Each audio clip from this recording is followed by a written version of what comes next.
I, Saucy Not Bossy.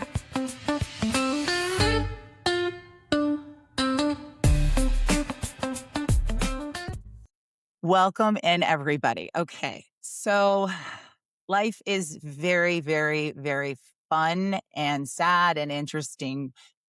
We have Cherie Nassi here today, who I reached out to you, Cherie, because we went to high school together. And I found you on social and I was like, this woman is the powerhouse that I always knew she was going to be in high school. And I just loved you from the get. I don't Yeah. know. I went to 3 high schools in 4 years, and there was always that sure you would always come in, and you were just one of those girls that, to me, looking back, you always had people say you had that resting bitch face, right? You gorgeous. But now what you're gonna share with us, what you were going through in high school, and you just seemed more to me as like the kindest, sweetest, smartest girl, but you didn't have a lot of time for shit. And I always really admired that about you. Like you'd be like, what? They're fighting over there. Okay, whatever. Let's just go. Let's go do something. Like I can't because you went in there. Everybody's not watching this right now, and you're just listening. Sure, Sure, he can back it up. Let me tell you. But yeah, you just didn't have time for all that. And I'm just so happy to reconnect with you today. Um, and we connected a month ago. We were going to do this, but my mom passed since then. And so I was like, oh, Cherie, can we come on and talk about grief? Because please tell us all about you and how many titles you have after your name. Please. I'm not even going to do it justice. Oh, well, I know. I'm a licensed marriage and family therapist in California. I have a couple master's degrees. The first one is in experimental research, and the second one is in marriage and family therapy.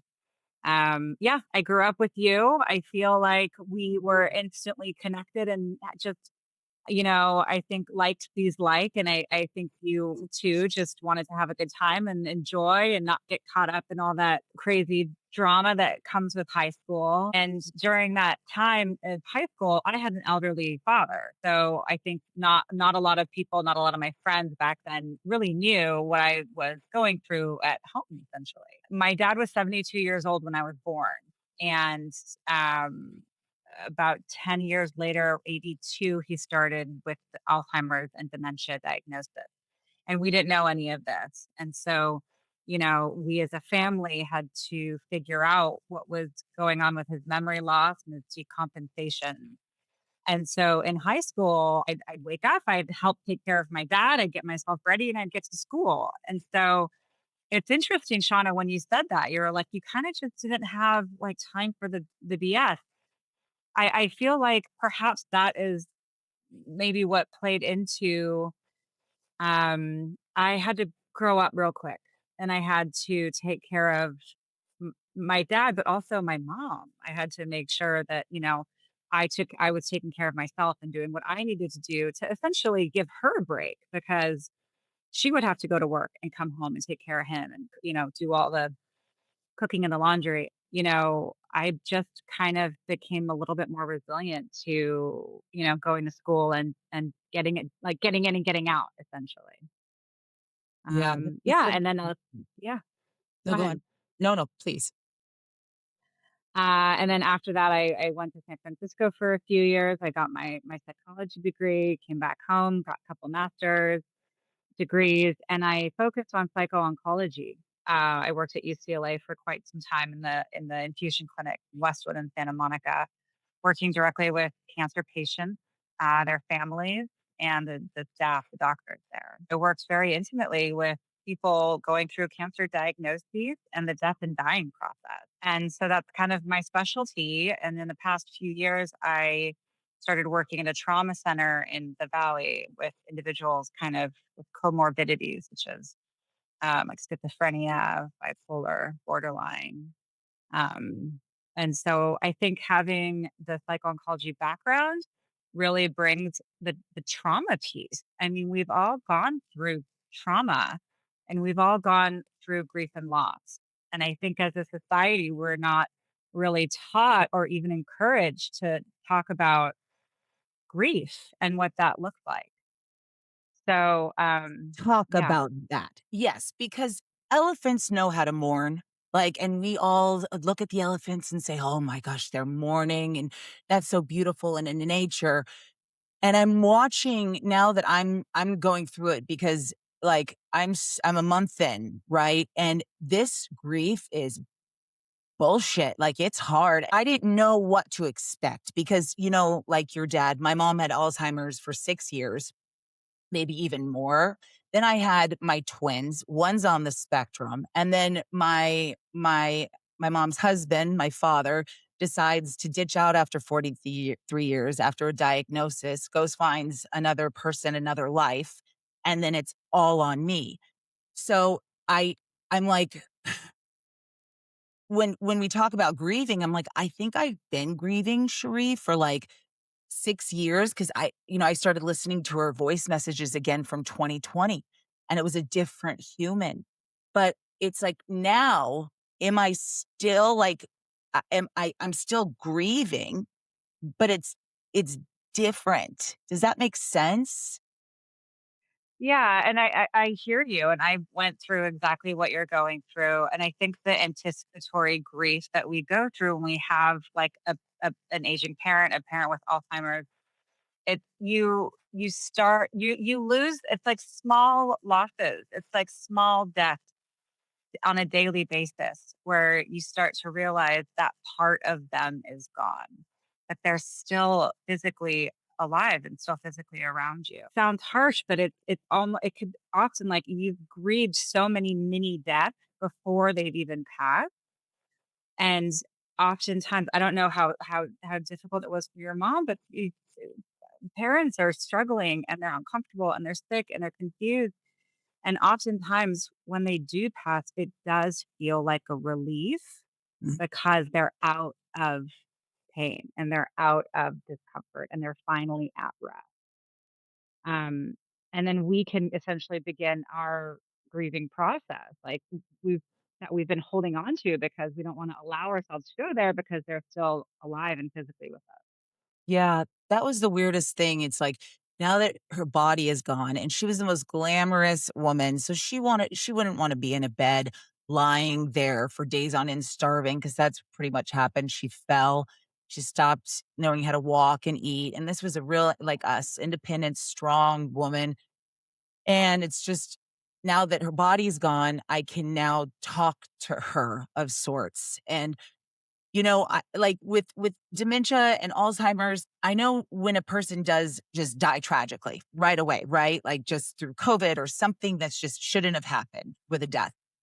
Are there stages I'm gonna be missing that I've already done with the grieving process? Does that make sense? Yeah, I mean, I think it's not linear. It's not linear, and I hear that you've like I've done some grieving, I've done some sadness, I've done some crying. What do I, what do I look forward to now, essentially, in this next part of your life? And I mean, Shauna, it's it's it's before your mom died and after your mom died. I mean, we're never the same person, and it's like these are the markers that we have very few of in our life, and it's forever changed, and my body is gonna be forever changed without her. My mind is gonna be forever changed without her, and it's the loss of her, but also the loss of your future, the loss of, like, her being there when your kids graduate or when your kids get married or when you go through menopause, like, all these kind of life moments that you're like, "I want my mom, I want my parent." So Yeah. you're grieving the life that you had with her, but you're also, grieving the future that you don't have. Yeah, and I tell people like it's so important to have your people surrounding you during this time because I don't Cherie, you know me. I've calmed down in my old age, but there was a group of like mean moms, right? As I was like, because I'm dealing with like the death of my father who's still alive. Put a pin in that. Like I'd like to ask you some questions on that, but Carla was always the one that was just like, oh, forget those women. Like if they're going to treat you bad but they just had a night where they said I was too loud. And I was like, I would have never been friends with you people in high school. It's one of those just like goody goody two shoe people. And so the first person I wanted to call was my mom, and she would have been, but she Yeah. was physically there, but she couldn't. And I think that's when the realization was just like, shit, kind of like, you want to pick up the phone, call your dad. Now with you, I I feel this sounds so bad, but I feel blessed that I don't have to ever do this again, right? It's a blessing at the same time. With you, do Yeah. you now when you lost your dad, have you had your moments of like holding on tight to your mom, or through everything that you've learned and you've done with psychology, do you kind of just make peace with this is what life is? How do you handle it? Yeah. Yeah, it's interesting. I mean, I definitely I've had a lot of losses in my life starting at a very young age. I'm able to think of my relationship with death and dying now as a gift. And I didn't realize, not a lot of people have had people pass around them. We've had maybe like an animal or a pet, or like we've heard of someone's grandparent. And so I've again had like a really intimate relationship with people who are going through the death and dying process. Not to say I'm like, it's gonna be fine when my mom passed. Like that's not how I feel about it. But that's a really interesting question. My mom is a force of nature also. She doesn't listen to me when I say, you got to eat healthy, you got to go exercise, you got to, and so there is a part of me that honors her experience. And even like you talk about anticipatory grief, even with my mom, who's relatively healthy, I'm like, what if she falls one day? What it's all the what ifs.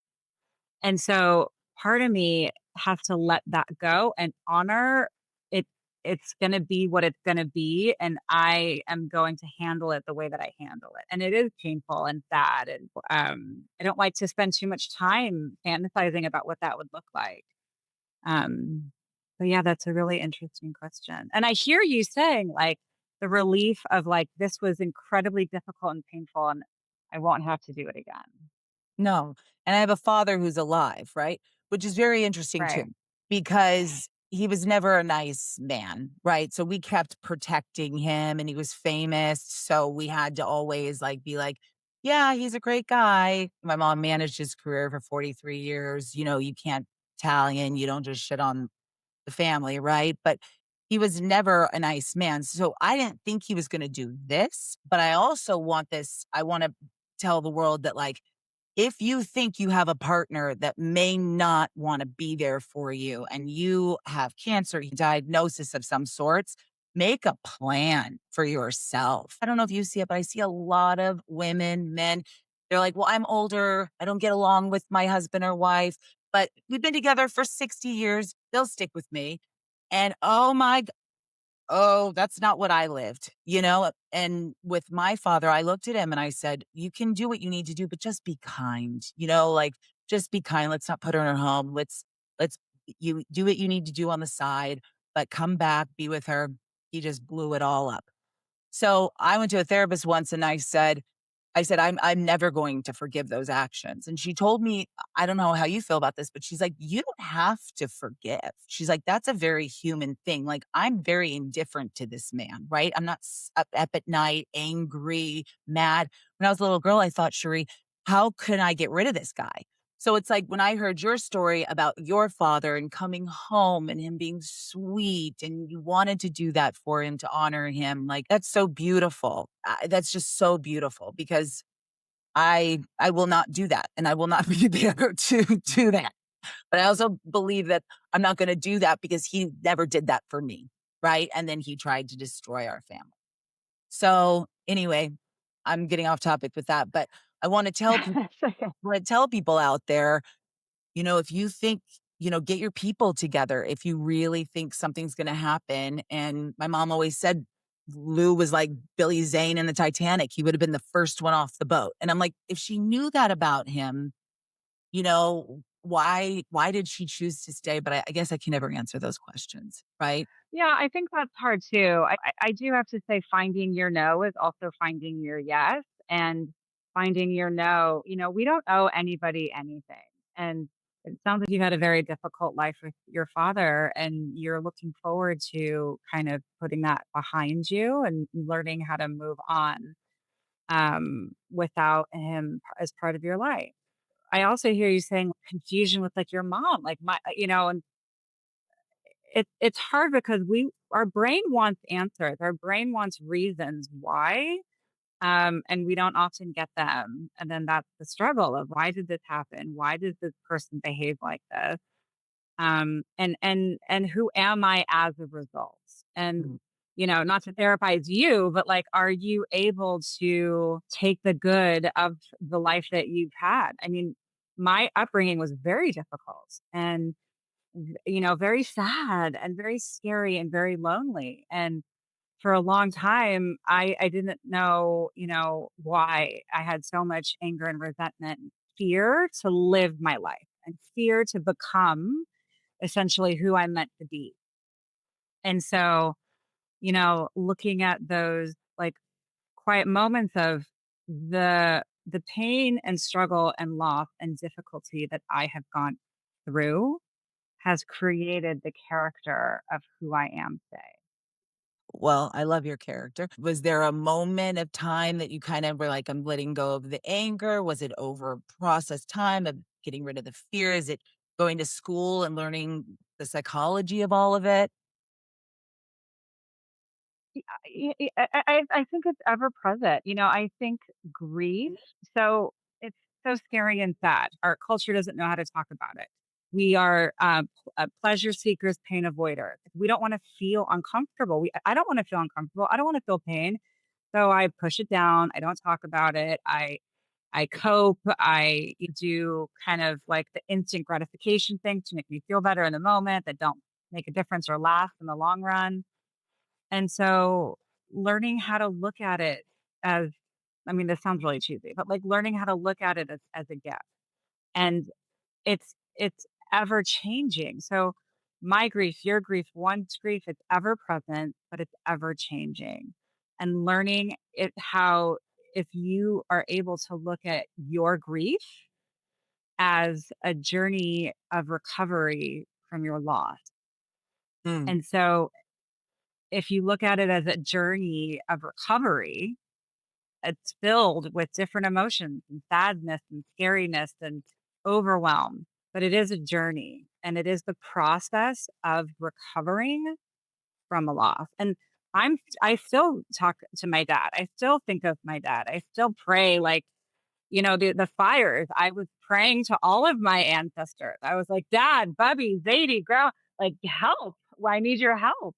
Yeah. And so I don't think learning that you have that accessible to you too, and you have their strength in you, and you can access that when you need them.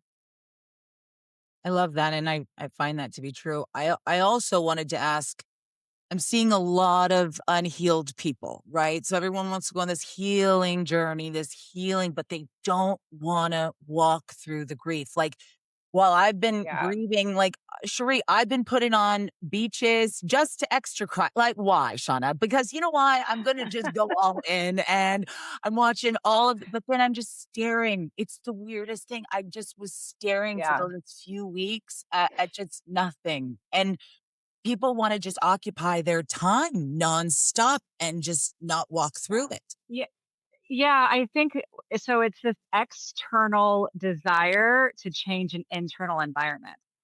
So you're like, if Yeah. right, so if I just do this therapy or if I just do this treatment or if I just go to Costa Rica, right? So it's like we don't realize exactly what you said. It's internal. It's in us. But we don't want to go there because that's painful and that's difficult. But if I drink this smoothie, if I do this cleanse, if I talk to that person, if I dye my, then I'll feel better. And so it's a falsity that we're looking at instead of we're hoping that getting an external thing will cure an internal environment, and that's not the case. And it's exactly what you said.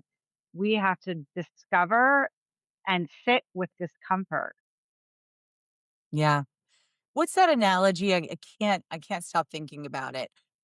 You were on this podcast and you were so you're just great. I just think you're so great. But you had the balloon analogy. Do you remember that? Yeah. Yeah. Mhm. Will you so I don't mess it up? Yeah, yeah, I don't know, it's like life or anxiety or fear, with if you think of a pool and a balloon and your anxiety is the balloon and you're like, "Oh, no, I'm not gonna, no, no, no, not right now. We're not gonna talk about it. We're not gonna think about it." You keep trying to push the balloon down. It's not gonna go away. It's not in its nature and it needs to come up and it needs to express itself. And so you could look at your grief like the balloon. It's like, I don't, now's not the time. I'm at work. We're at dinner. It's not the time for it. You're pushing it down, but it does come up and it will come up and it could show up somatically. It could show up in our health. It can show up in illness. It can show up in physical pain. And so I encourage my clients and my patients to take your hand off of the balloon and just become a witness essentially to your experience, to your grief.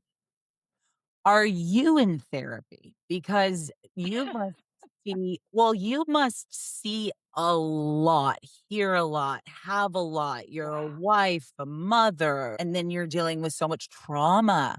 How do you do it? Yeah, that's a really good question. I'm in therapy. I've gone to therapy my whole life. I think it's amazing. I go back to it. I step away from it.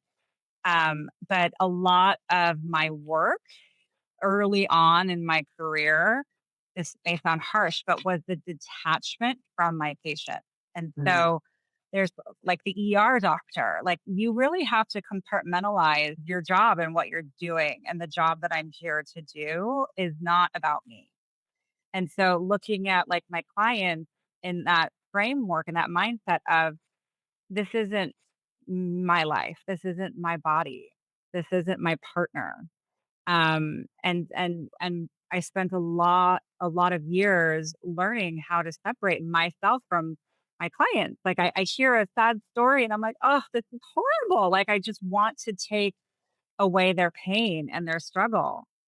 Um, but that I can't, and that's not my job. And so I've learned to w- walk alongside my clients and be there for them. And I am transparent. I've said many times, like, I can't undo what's done. I can't fix this for you. But I can sit here with you and hold your hands through this. So what are you do I know you do a million things, but what are you concentrating right now on? Like, do you go into hospitals? What are you concentrating right now on with Nassi counseling? Like So I have a office. So I see clients in person in my office. I see clients on Zoom, and then I go into the clinic at the trauma clinic a few days of the week.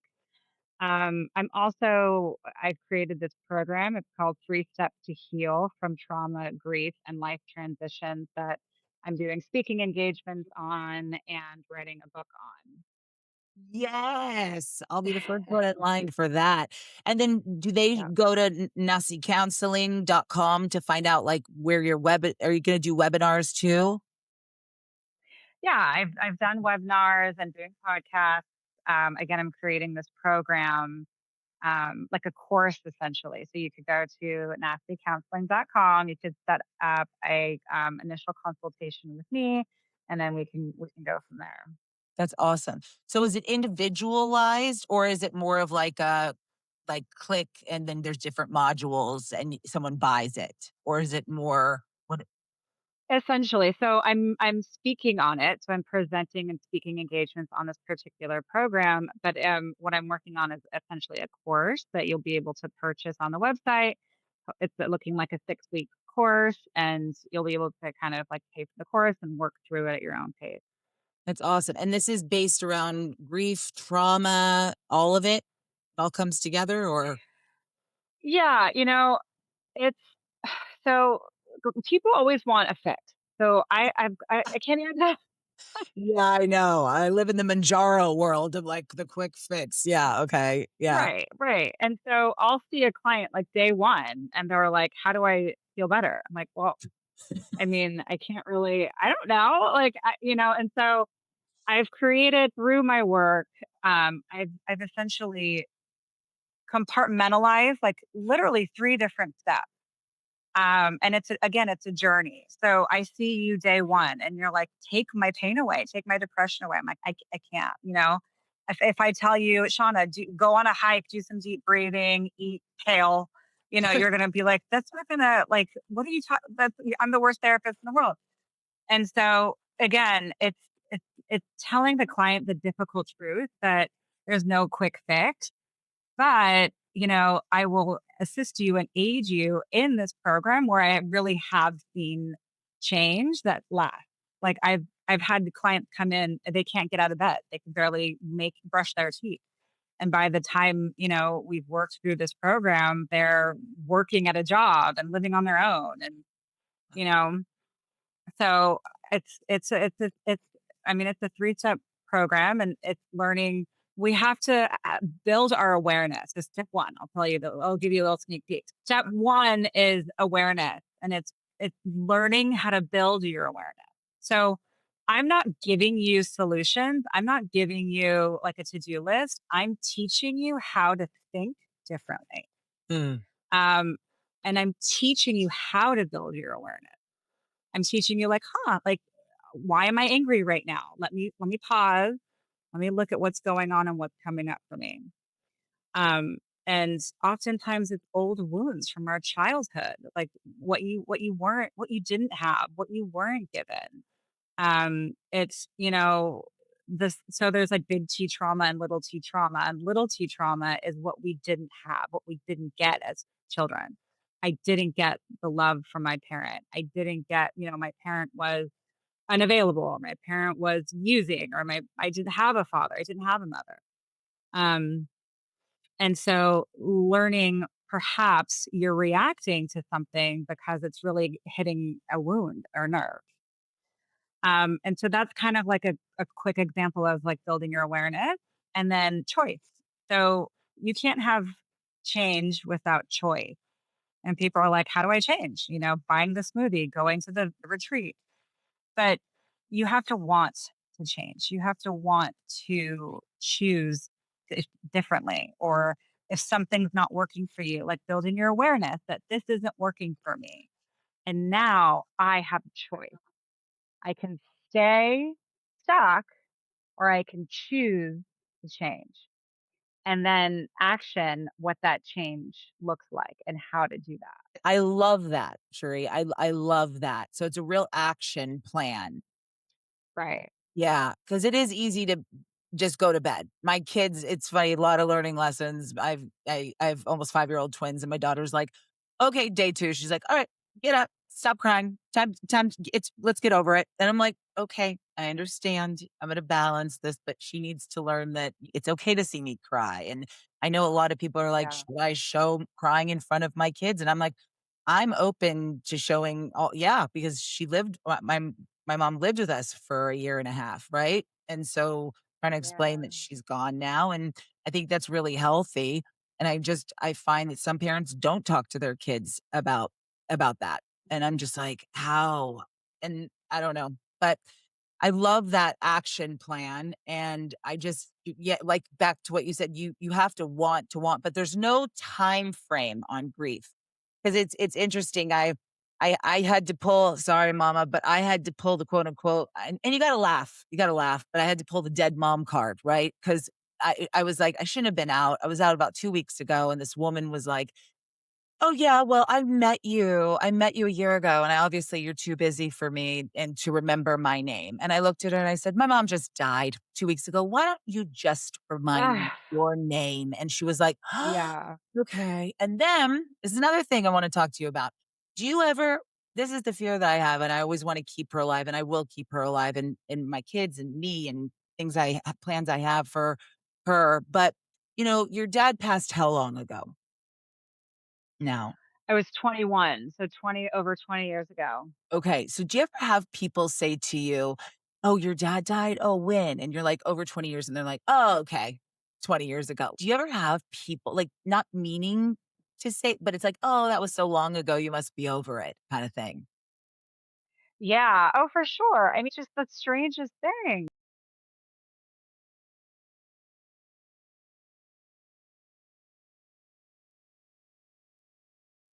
I love that. Yeah. Sometimes I'm, like, walking in the deep end of the pool, and just telling everybody I'm going a little slower, still moving, and then some days, Cherie, I just wanna grab that bottle of wine and jump around the kiddie pool and just splash off.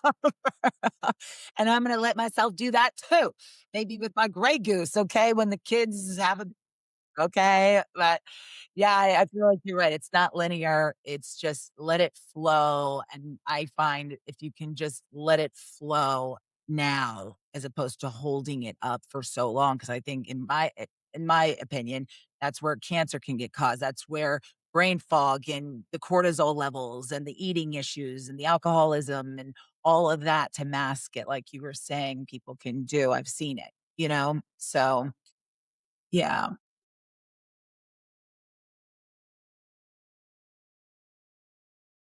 Mm. Love it.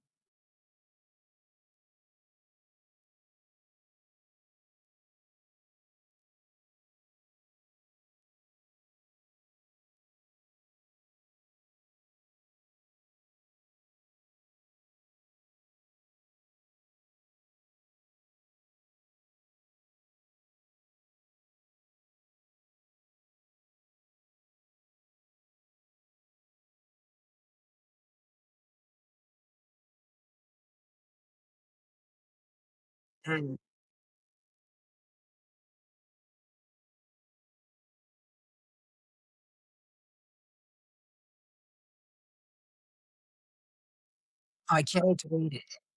Yeah.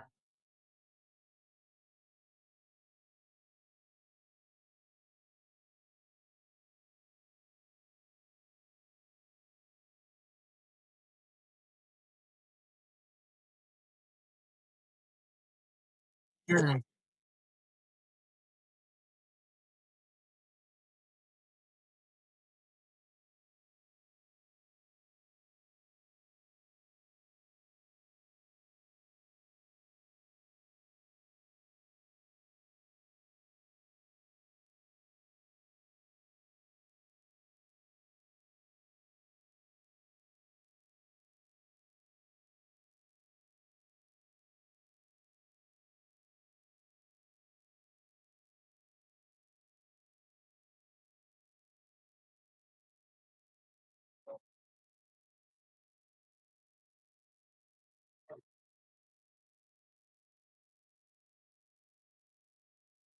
You are the best. You are the best. I can't wait for I'm gonna jump in on your program, let me tell you.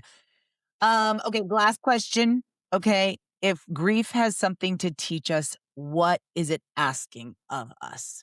Pretty much what you just said. Yeah, like,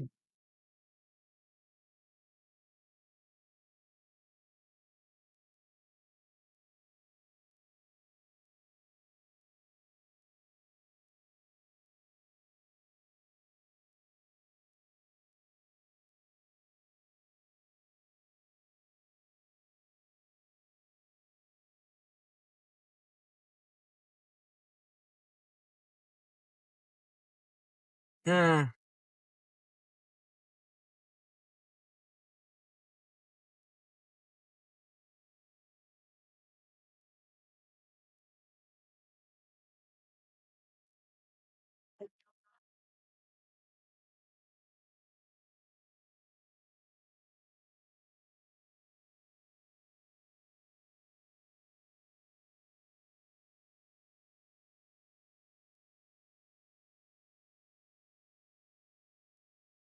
oh, I love you. Yes. That is so great. Oh my gosh, Sheree.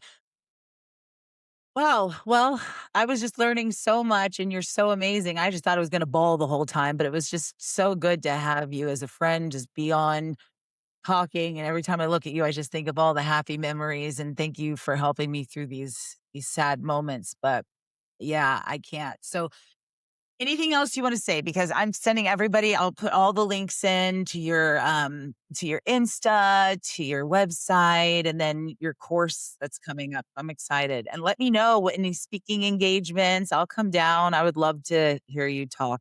Yeah, you're wonderful.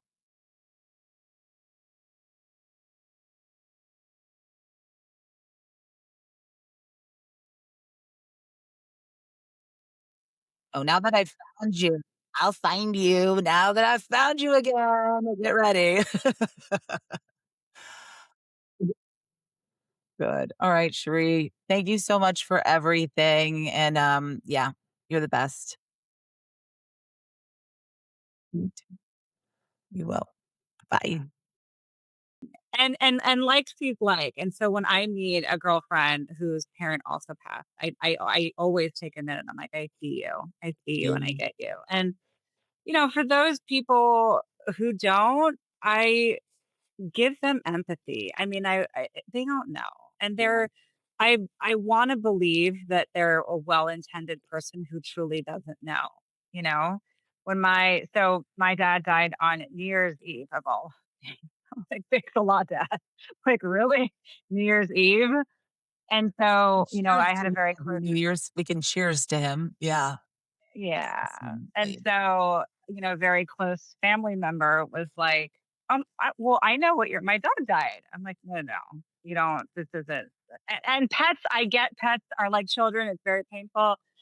But my reason for sharing this, it was like, this was a well-intended person who was really trying to kind of understand and empathize. And so I kind of had to see through my like intense rage and annoyance. And I was like, what are you? It's not a teaser. He wasn't a dog. And so I kind of hold on to that too. It's like, so there's it's being vulnerable and finding those support people around us. I heard you say like finding your people is important. And maybe that's not your person of like, all right, they're not going to get it. I'm not going to share the gift of my mother with this person. I'm not going to share the gift of my life with my mother with this person, maybe. Right. Yeah. And I love age for that because, we're not getting out of here alive.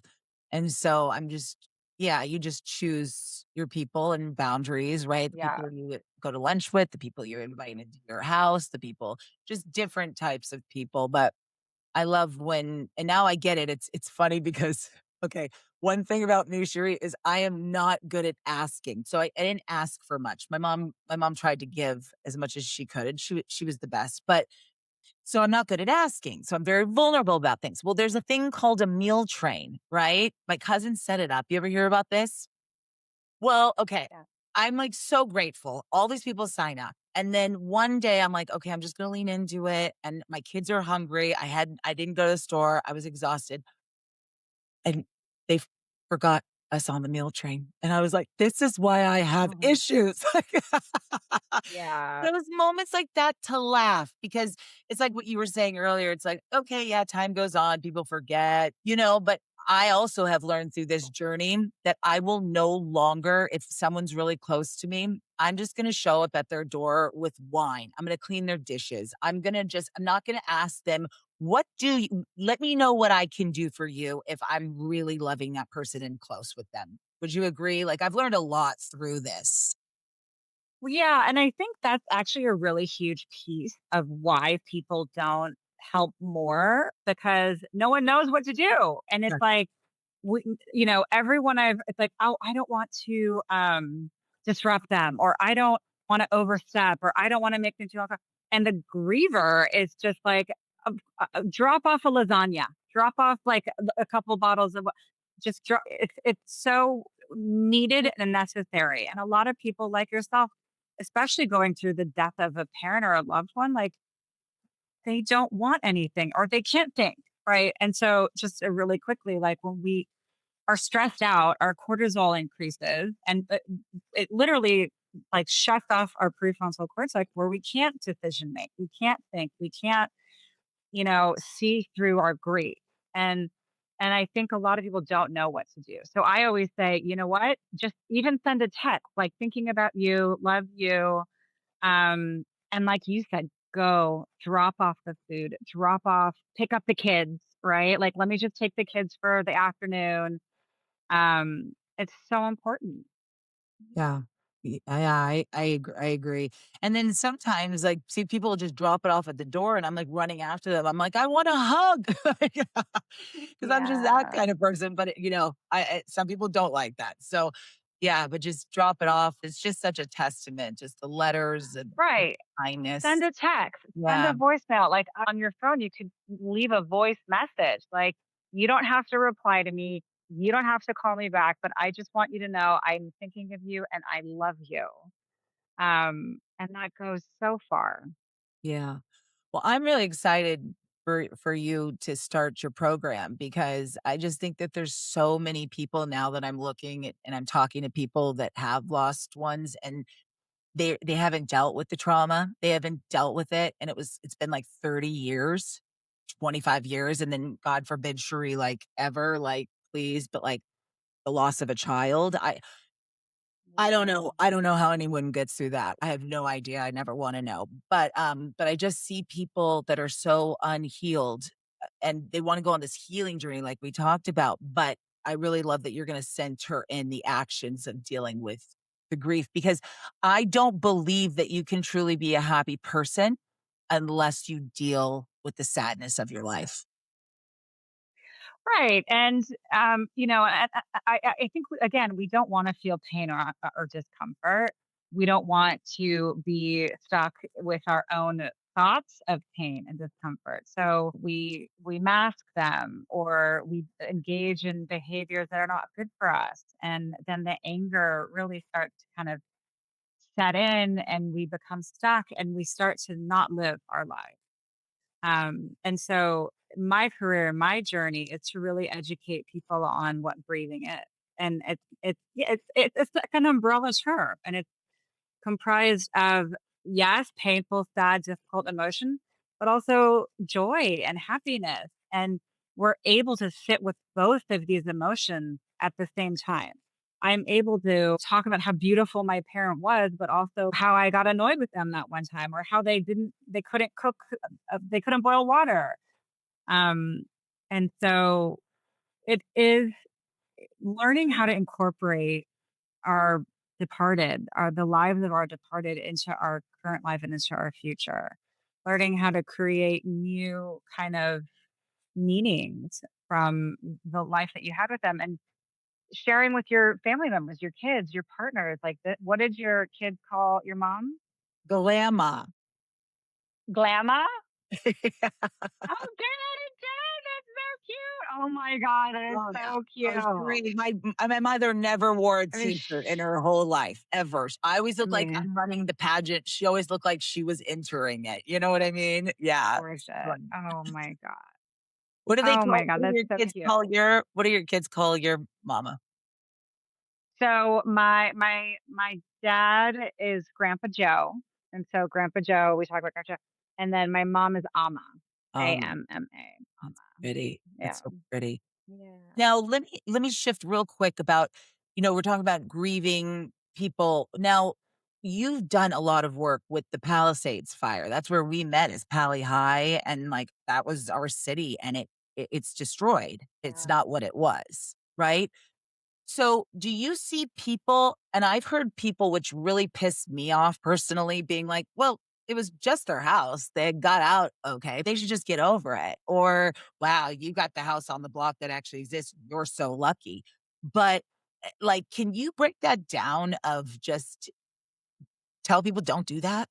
Like, how much trauma there is with, even if it's just things, it's your home. Yeah, it's interesting. I think it came so fast. It came so quick. It was 10 o'clock in the morning. I want to say Tuesday or something. For the initial shock of like, what's going on? And then you're like, oh, there's a fire, and it's not. Wait a minute, it's not being put out. And then, you know, a lot of my girlfriends had just dropped their kids off at school and or went to work, and then everything's gone. Chill. Everything's gone. Oh my God. I mean, it's incomprehensible, just the vast devastation that this fire caused. And I mean, not to mention like the politics behind it, which I'm not going to get into, but who was there, who wasn't there, what they didn't do. But for us, it's where I'm in Mandeville Canyon. It's the canyon over. My whole backyard was afire. The front yard was on fire. You What? know, it's interesting because you'll hear people who lost their home like Tuesday morning, day one, hour one. And then you'll hear other people that it kept having to wake up the next day to see if their home was survived, and the next day, and the next day, and the next day. And so this was a huge trauma that lasted for days, if not weeks. And to go back to what you said, it's like you realize at some point you're like, oh my god, my house, my things. Like, what? Some people didn't have time to take anything. Some people did have time to take more stuff.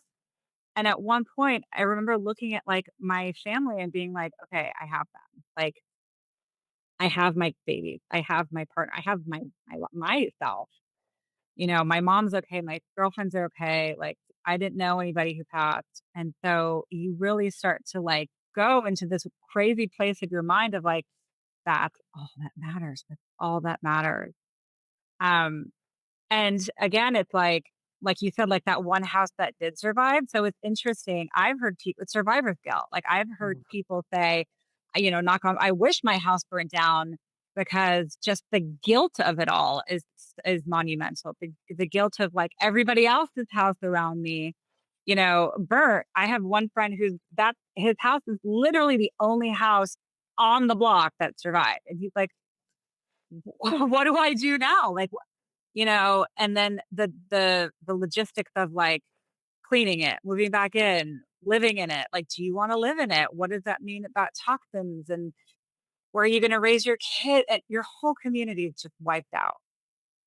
And so it's a huge loss. It's a huge loss for people, for their families. And yeah, it is stuff, but it's not just stuff. It's literally your entire life and your community.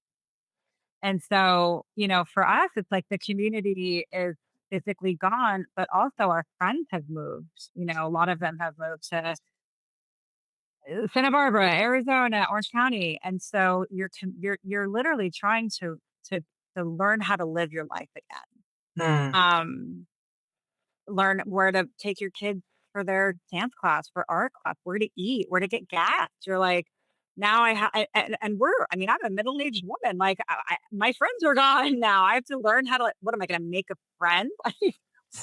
Like, hey, you want to grab a coffee? Like, I don't even know how to do that. Like, hey, like, I kind of like you. Do you like me? I mean, it's so kind of like all encompassing. And so it's really learning how to live again. Yeah, Um, yeah, big loss for the community. huge.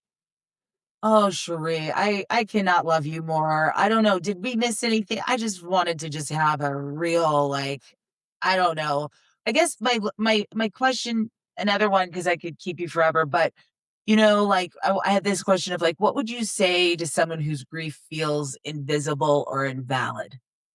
To maybe their husband or I have an amazing partner that like and good friends and good and I try not to be down on myself and it is what it is, but I have my moments. But what would you say to a person like that? Did a grieving Yeah, group? I mean,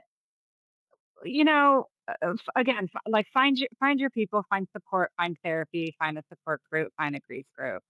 It's not you're as amazing as our partners are. They and they went through it with us. They kind of witnessed it. Perhaps they're not in our bodies. They're not in our hearts. I also say like heavy is the head that wears the crown. Mm, So meaning like you have this information, and it's the ability to learn how to communicate it to those around you. And so I encourage people going through grief to talk about it as an expression. I'm just discharging. I'm just tears are okay. And you can encourage them to hold your hand or I just need a minute. Like, hold on, just breathe, just pause. If tears come, tears come. I'm thinking of mom. Let me just tell you this really quick story so I can talk about her and bring her into this conversation with us. So it's learning how to talk about your expressions of grief. And again, like they're happy, they're sad, they're emotional. Um, I think that's important too. And again, like empathy, providing empathy, gifting empathy to your partner. Like they may not understand, or you may not understand this, but I'm just kind of expressing my sadness right now. And that's okay. That's okay. You can hug me if you want. You can leave the room if it's too uncomfortable for you, but I need to let this out. I need to let my emotions express themselves. I love that. Yeah.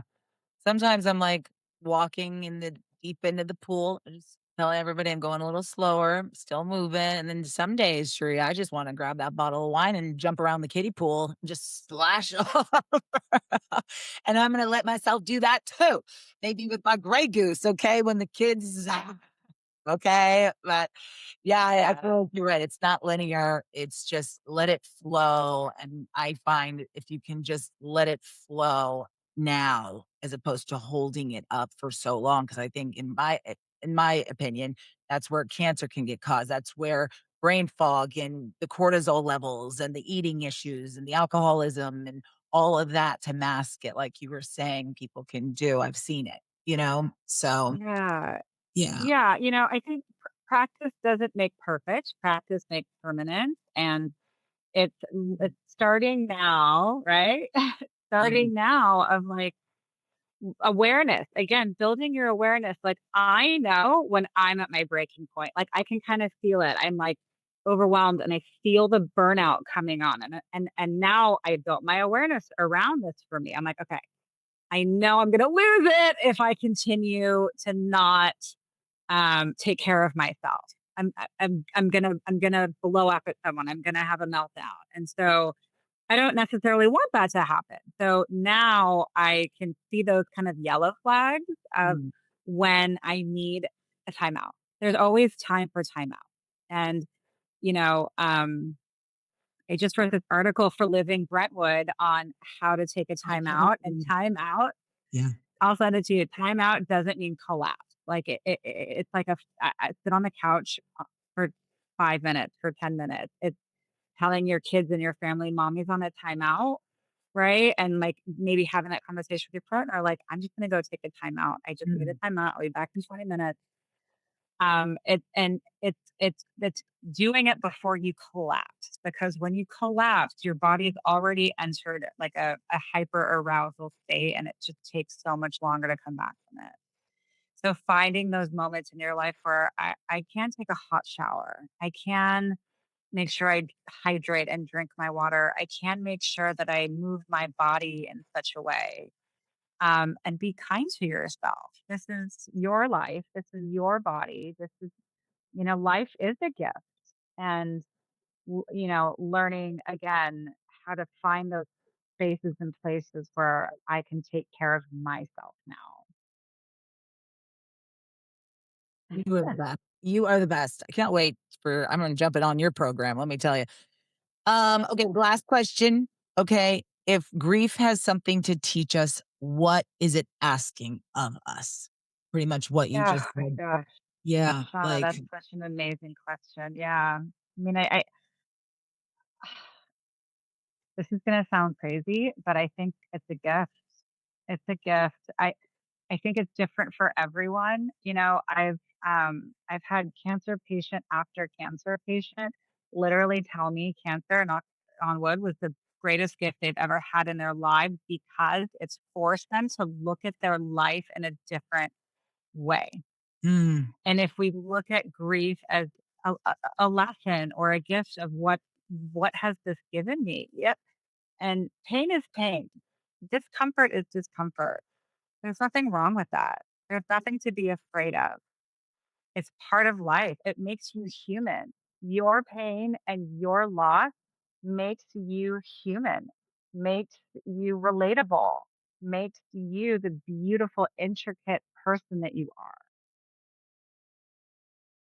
oh, I love you. Yes. That is so great. Oh my gosh, Cherie. Wow. Well, I was just learning so much and you're so amazing. I just thought I was going to bawl the whole time, but it was just so good to have you as a friend, just be on talking. And every time I look at you, I just think of all the happy memories and thank you for helping me through these sad moments. But yeah, I can't. So anything else you want to say? Because I'm sending everybody, I'll put all the links in to your Insta, to your website, and then your course that's Aw. coming up. I'm excited. And let me know what any speaking engagements. I'll come down. I would love to hear you talk. Aw. Yeah, you're wonderful. You're amazing. I mean, it's been so lovely just to reconnect with you and even since the summer. I mean, it's just been so lovely to get to talk to you and see Oh, your now that I've beautiful found face. you, I'll find you. Now that I've found you again, get ready.